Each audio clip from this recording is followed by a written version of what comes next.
So the hippest new members club for Gen Z in New York is a grandma gaming salon. It charges over $2,000 a year to play board games, analog games. And apparently what's going on is there are these new clubs and groups. They basically go to different hotspots in New York City, or there's some that have permanent locations, and they're charging people, cover charges to get in, or sometimes they're like a subscription that you pay like up to $2,500 a year to be a part of the club. And it's basically chess, and Mojang and backgammon. Backgammon. I know chess is really big with Gen Z right now, but it's wild because we've been talking about this, that Gen Z is seeking out analog experiences. And, I was just talking the other day about Gen Z wanting to do malls and arcades. I'm like, well, good luck with that because most of them are closed now. But yeah, if you can find a way to bring them back, go for it.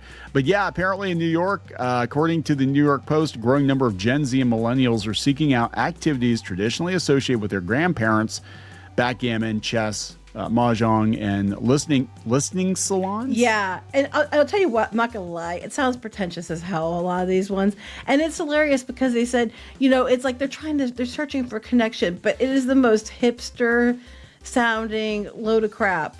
It sounds like ridiculous. Hipster shit. It's like, I'm an elitist New Yorker going to pay a bunch of money to play, they're talking about how they're waiting 45 minutes, in line just to get in to a chess game. And, all right, so let's talk about this. It's kind of crazy what people are willing to spend their money on, especially something like this. Like, I misread this when you sent me the headline. I thought it was a bunch of grandmas going to raves and playing like Fortnite. No, you said, "Oh, it's so nice that grandmas are getting out," and I'm like, no, they're calling it like a grandma gaming club, but it's because they're playing the games, like the old school games. And they're literally having these clubs of these kids. They're saying up to $2,500 a year for the privilege. Is this a thing like Gen Z and millennials now want to LARP as older generations while also calling us a bunch of boomers? I don't know. They want to be. They wish they grew up in the 80s and 90s. Yeah. I don't understand this because it's like they're calling Gen X boomers, but they want to do things that Gen X did, or even older. They want to go back to actual boomers and do the stuff the boomers did, but then they make fun of the boomers. So which is it? Either we knew what we were doing, you had it all figured out, or what? Now you're paying the LARP as grandma. Well, now they're talking boomers because they want to play chess and backgammon and mahjong and stuff like that. It's like... Yeah, this reminds me of like the smoking club, like the cigar clubs, and that was like a big thing for a while. The elitist mentality. Yeah. And when they get to wait till you hear about the music stuff, it's so.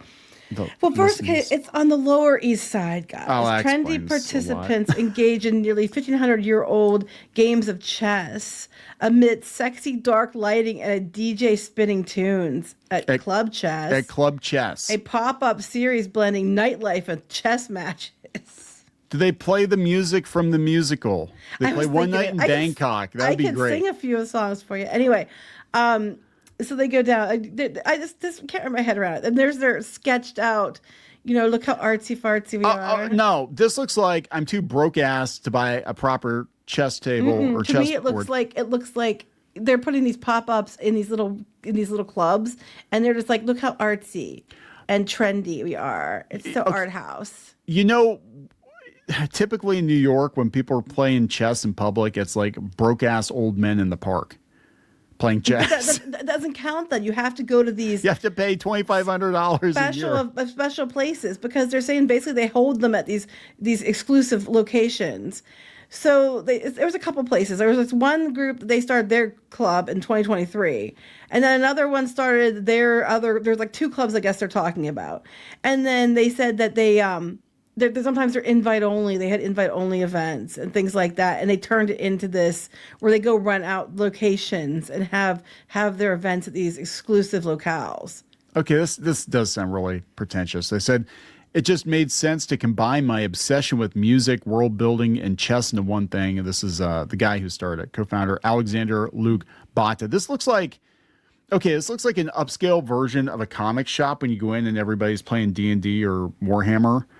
Except it's still nerds. They're still nerds, but with better lighting and more expensive drinks. Well, they said that, yeah, basically that's what it is. It's like you get to, it's exclusive. You have to wait 45 minutes to get into the chess game. They said the Club Chess is another place, and that was another group that started it. And they said that they have pop-up chess events designed to bring people together in low-stakes environment. They Low welcome stakes. beginners and experienced players and hosted events at Manhattan's hot spots like Casino Time Again, was it Happier Grocery, and is that Even what's the other one? Met With tickets chess. available through suggested donations promoted on social media. So we don't have to pay taxes. Yeah. They started out doing some friends games during, like, right after the pandemic and stuff for connection, and then they've expanded it as more and more people came. They decided they were going to expand it into elite places. So if you keep going down, somebody's talking about how they waited 45 minutes to get into one. They said that, but the third event, most people that came were strangers to us, so they basically started making it a thing. And then they were surprised how quickly it took off. The energy of, what is that? I can't read it. A pawn. A is pawn. insane. Oh, chess pawn. Oh, this is insane. so pretentious. I told you. I once waited 45 minutes in the rain outside of Happier Grocery for a pawn event.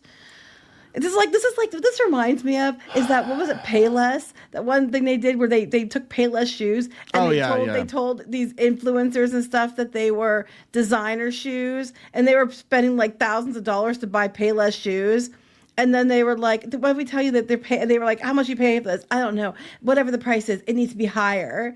I'd pay it for, because it's exclusive, and I'm special, kind of thing. And then it was like, it's Payless shoes. Okay, the psychology of this is this event is making mid or dumb people feel smart, because look at me, I'm playing chess and I'm paying a premium to hang out with exclusive people. Is in the 70s when they had the celebrities at different clubs and they had these photos, like I'm sitting there next to each other like this. This is what it reminds me of. They're trying to recreate like the early 80s and the 70s, like the Studio 54. Yes, kind of like that, where you see the shots of them together.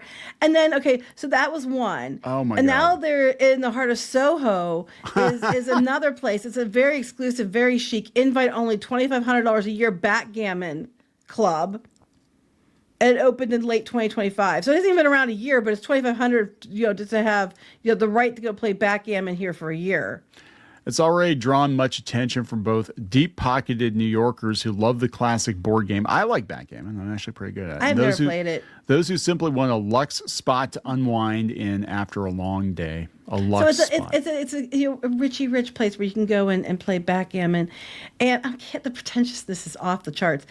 And then they're talking about, there are a lot of great members clubs, they're talking about that's unique, where you can meet new people and bond with them over a shared passion of backgammon. No, there's like a bar and a barrier to entry and everything else. So you can only meet with, you're not meeting with the plebs. You're meeting with the other people that are dumb enough to pay that to go hang out there, and then probably pay upscaled, expensive drinks that are probably watered down, but you're paying top shelf prices.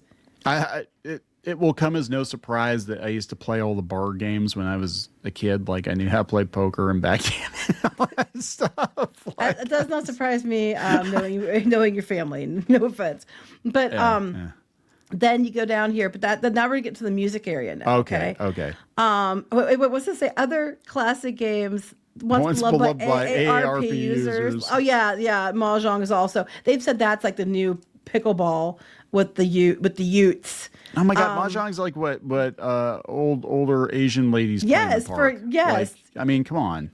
They said it has the hashtag Mahjong has about 220,000 videos.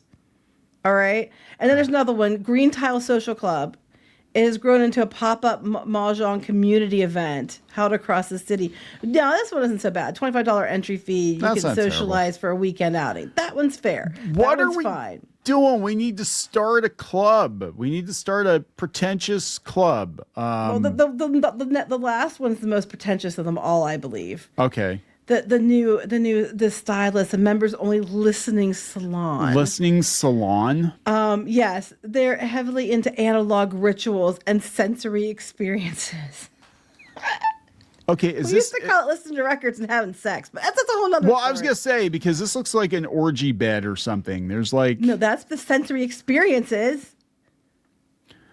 The 10,000 square foot 4-story space. My God, how much does that cost? will host both vinyl sessions and live performances. It's designed for people who are passionate about sound and describes itself as a refuge from the algorithmic and standardized nature of our modern lives, centering music, acoustics, and intentional listening experiences.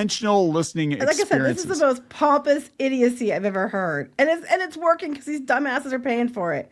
Anyway, the managing director is talking about all the frenetic noise in the city, and they said no one uses those terms. Okay, whatever. People are seeking places that provide respite, refuge, and intentional communion. You can commune with your ABBA albums or whatever. Listen to music and hang out. That's basically what it means. For those of us who don't have to pretend to be, above everybody else. They're just stripping morons from their money. Is basically that's what exactly they're what doing. Yeah. They said they're actively using nostalgia as a form of escapism through music, movies, and fashion. Here's the thing: it's not nostalgia for most of the people that they're attracting. Gen Z and millennials, and they're going to listening to stuff from the 80s and 90s. That's not nostalgia for them. So we're hearing all kinds of stories. Does Gen Z actually have the money to pay to go to these exclusive Apparently they do, and then they don't have money to places? buy houses. I don't know. I just think it's stupid because it's like the nostalgia you're craving is not nostalgia for you. It's nostalgia for the people you make fun of and call boomers all the damn time. God, this person says these clubs are nice. This is in the comments. I'm sure they're great, but if you can't afford it, go to meetup.com and search for Gotham City backgammon for $20 a year. You can play backgammon. You don't have to go there. You just go buy some backgammon games and bring your friends over. Go buy a chess game, bring your friends over. Go listen to records with your friends. And then make the lights flash or something. I mean, that's about the same thing. It costs you saved you lots of money. You're welcome. Well, here, they said this is a great idea. It's forcing people to put down their phones and actually talk to each other. Yeah, for $2,500 a year, you can talk to people. Yeah. No, I like the idea about people talking to each other. I like that idea. But I just think that these elitist clubs are just snobby bullshit, idiocy. And then the way that people are talking about it, it's the most... I don't know what's the new term. It was hipsters when we were younger. What's the new term for it now? I don't know. Poser. Yeah, that's what I was calling it, the poser club. But it was funny to me because this reminds me of the people. I've told this story before. I'm gonna tell it again. That I was at Goodwill one day and I was looking for other stuff, and these people come in. They're dressed in like 70s and 80s clothes, like the vintage clothes. And I was like, oh my gosh! And I was on the phone with Kneon, and I was like telling him what these people came in. He goes, "What are they gonna do? Go look at records?" And the guy went over to the records, and I looked over, and he has the records spread all in like if you're playing cards and you put it like in a horseshoe, he had them all like in a horseshoe around him and making a big show. He was going through the records on the floor, and I was like, oh, you can't make this level of shit up. It's like, dude, he had this big scene of him, and they're all crappy records anyway because they're good. They are. I've already rated those. They're not even good ones, guys. Trust me, if there's anything good, I would have grabbed. They're like the records no one else wanted at garage sales and stuff. This is before records. This is before vinyl was as popular as it was now. But it wasn't good choices. Like all the good ones were already gone in the record store. Yeah, that's exactly it. But it's just wild. Like, here's the thing: they're cashing in on Gen Z wanting retro experiences, but you're not getting the authentic thing. That's what I talked about before with malls and arcades and everybody wanting to go back. It's like you're not gonna the version of that you see on television is not how it actually was. No, right? And you're never gonna go. I'm sorry, people in the 70s listened to records and listening booths and all that shit, but they didn't have $2,500 a year safe spaces with good acoustics to go listen to records. The thing is, it was funny to me though because some of those spaces, like the music space, reminded me of something you would have seen in the late 70s, early 80s at one of these celebrity idiocy things. Oh yeah. That's what they kind of remind me of. So they kind of did, but it was very elite then. And they're trying to manufacture eliteness over something that's like decades old. Centuries old in some cases. And I just think it's hilarious. Now, there's other clubs too, like crochet clubs and knitting clubs and crafting clubs. And those things I think are cool. I think those are pretty neat. And they're not so, ridiculously hoity-toity poser-esque. So I'm just sitting there. It kind of reminds me of they had like the oxygen bars and stuff in yes. LA. Like, here, pay us, hundreds of dollars to breathe oxygen. But it's flavored oxygen. It's flavored oxygen. It's like, come on. But no, we went through this before with the cigar shops and the whole thing. Like, it's everybody. The enema thing where everybody's getting like coffee enemas and stuff, specialized enemas. Well, you just drink coffee. You give yourself. I know, it just gives you an enema naturally. I know. Yeah, right. I don't get it either. Save your money. Oh my God. Gosh, I just think Save it's your hilarious. asshole. It's very funny to me. I don't know. This is just. I mean, these are look. New York Gen Z are not going to be like Gen Z everywhere else. This is New Yorkers. This is just New Yorkers being New Yorkers. New York is so weird that you've got like different like kind of casts of people, and you've got the hipsters, whatever, they're playing with their parents' money, and then you've got the people who are working in the trenches, but it's just it astounds me. New York and LA, just the stupid money wasting bullshit that goes on. And just to say we spent money. And I'm like, well, then don't spend all that money on this idiocy. I can't afford a house after I get done paying my $2,500 backgammon dues. I mean, come on.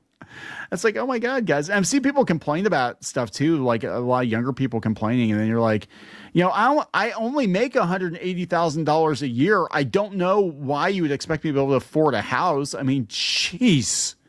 Well, I mean, we live in a place that the house is a lot more affordable, but yeah, it's still. Well, then you move someplace more affordable.